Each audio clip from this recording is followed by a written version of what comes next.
Simula kasi sa araw na to, no need na nakausapin mo yung iba't ibang mga customers natin. Because you're fired. Sir, And you, she will be the next manager. Siya yung papalit sa'yo. O siya, Miss Camille. Ikaw na bahala dito. Mauna na ako. Ingat po kayo. sir. Anne, you may pack your things. Huwag ka na rin bumalik bukas, ha? Thank you. Ikaw naman, Lay. You may start your training with me tomorrow.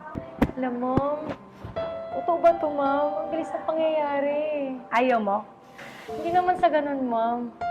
Hindi lang ako makapaniwala. Pero, ma'am, super thankful po talaga ako sa binigay niyong tiwala sa akin. Lay, you deserve it. Sa trabahong to,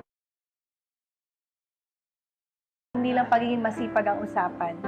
Dapat marunong ka rin magtrato sa tao ng may respeto. Kaya bukas dapat handa ka na sa magiging bago mong responsibilidad. Yes, ma'am. I will give my best po talaga.